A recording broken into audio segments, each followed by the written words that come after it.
Bəli, Ümumdünya Şəhərsalma Forumunun 13-cü sessiyası artıq bugündən etibarən öz işinə start verir. Biz hazırda Bakı Olimpiya Stadionunda media mərkəzindəyik.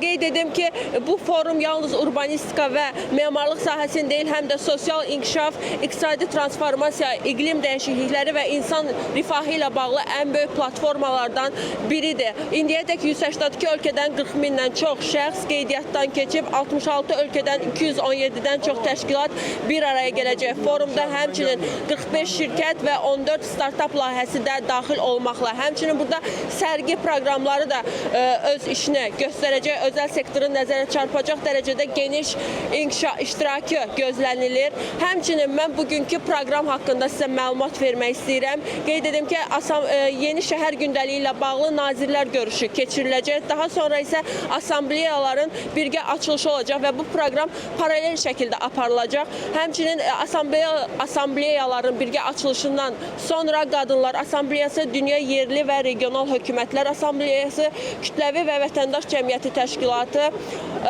Uşaq və Gənclər Assambleyası, Biznes Assambleyası, Qlobal Su Operatorları Tərəfdaşlıq Alyansı Assambleyası kimi tədbirlər keçiriləcək burada paralel olaraq. Bugünün proqramı bu formadadır və biz sizə media mərkəzindən məlumatları, ümumi proqram haqqında məlumatları çatdırmağa çalışdıq. Növbəti saatlarda sizə yeni informasiyalar ötürməyə çalışacağıq. Hələlik bizdən bu qədər. Buyurun, söz sizdədir.